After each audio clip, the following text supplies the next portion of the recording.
Quand on regarde les différents continents, on voit bien que l'homme a évolué depuis son apparition. Son apparition est datée il y a environ 200 000 ans en Éthiopie actuelle. Au fur et à mesure de ses conquêtes successives du globe, Homo sapiens a augmenté sa diversité génétique selon un principe très simple. Plus de groupes de la même espèce sont séparés longtemps, plus ils deviennent différents, jusqu'à même parfois devenir deux nouvelles espèces. Les Homo sapiens qui ont atteint le Japon ont au cours du temps subi des mutations qui ont été sélectionnées ou non par l'évolution. Mais pendant ce temps-là, les humains qui étaient restés en Éthiopie ont aussi évolué, quelque chose qu'on a un peu trop tendance à oublier. Ce qui fait qu'aujourd'hui, il existe beaucoup plus de différences entre le génome d'un japonais et d'un éthiopien qu'entre deux japonais ou deux Éthiopiens. Ok, on s'en doutait un petit peu, mais c'est quand même mieux quand on le dit. On s'en doutait un petit peu, mais quand même, ça veut dire quelque chose de très important. L'espèce humaine a évolué. Et on peut se demander, si elle a évolué, est-ce qu'elle évolue encore? Si vous posez cette question à des gens dans la rue, ils vous répondront que non, globalement, comme maintenant on a la technologie, l'être humain il évolue plus trop, non. Mais est-ce que c'est vraiment le cas? Laissez-moi vous présenter une petite protéine, CCR5. CCR5 est une petite molécule qu'on retrouve sur la surface des globules blancs. Lorsque le VIH, petit virus de 120 nanomètres, assez connu quand même, est présent dans votre sang, il va reconnaître ces globules blancs grâce à cette protéine. Il va reconnaître CCR5 sur la surface des globules blancs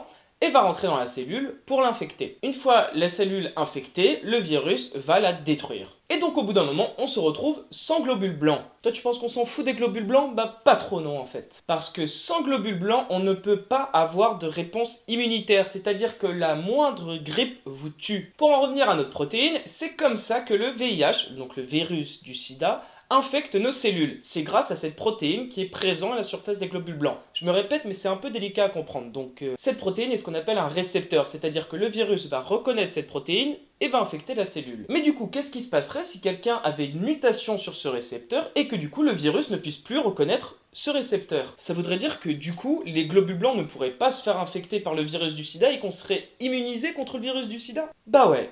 L'un des cas les plus intéressants, c'est celui de Timothy Brown, le seul patient connu qui aurait guéri du sida. En 1995, il se découvre positif au VIH et à cette époque-là, c'était pas comme aujourd'hui. C'était pas comme aujourd'hui dans le sens où c'était plus grave, mais en plus en 2005, on va lui découvrir une leucémie, c'est-à-dire un cancer du sang.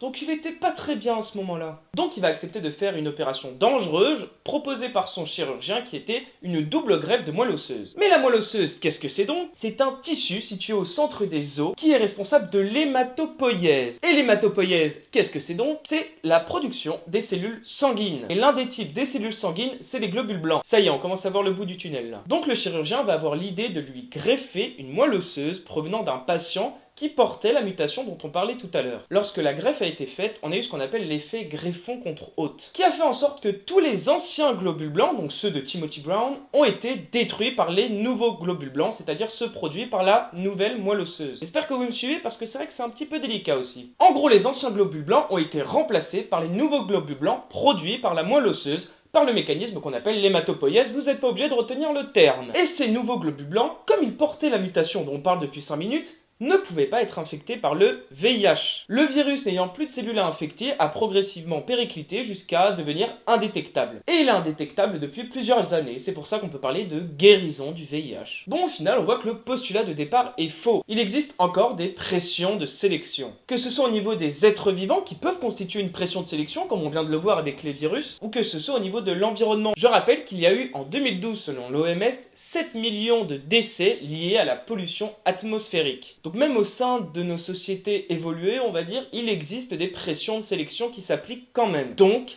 la sélection naturelle s'applique. Et là, le point le plus important de la vidéo, la sélection naturelle n'est pas une croyance, c'est une force. C'est une force qui s'applique si on a 4 conditions. Premièrement, il faut que les individus se reproduisent. Ça peut paraître con, mais il y a des espèces qui ne se reproduisent pas. 2. Variation au sein des individus. Il ne faut pas que tous les individus soient des clones, comme dans le cas des bactéries par exemple. 3. Hérédité, c'est-à-dire qu'on transmet à notre descendance des caractères que l'on possède. Et 4, il faut que les individus présentent différentes valeurs sélectives. Mais une valeur sélective, qu'est-ce que c'est donc? Selon le bon vieux Wikipédia, c'est la capacité qu'a un individu possédant son propre matériel génétique à se reproduire. Et c'est le cas chez l'homme. Les 4 conditions sont remplies chez l'homme. Donc la sélection naturelle s'applique. Après, c'est vrai qu'on peut répondre que effectivement la sélection naturelle s'applique, mais peut-être qu'elle s'applique plus tellement, qu'au final elle s'applique tellement peu qu'on ne la remarque plus. Et c'est vrai que certaines espèces évoluent plus lentement que d'autres. Par exemple, si on compare deux espèces, l'une étant soumise à de fortes pressions de sélection, l'autre pas trop, c'est évident que la première espèce va avoir une évolution qui va être beaucoup plus visible. Et pour la deuxième espèce, l'évolution va se faire également,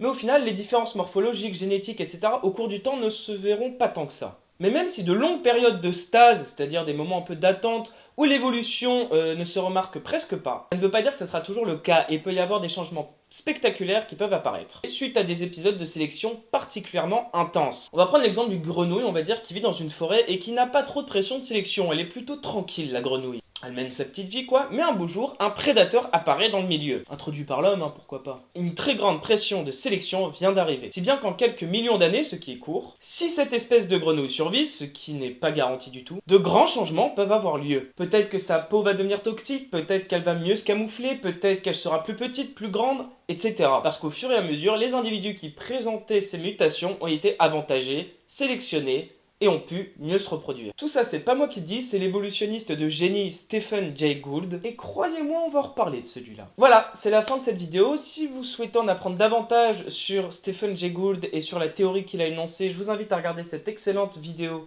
de Motorsport Gigantoraptor. On s'abonne, on like, tout ça. Pour ma part, je vous remercie grandement pour les 4000 abonnés, ça me fait très plaisir. Je vous donne rendez-vous pour les 5000, et à très bientôt. Bye!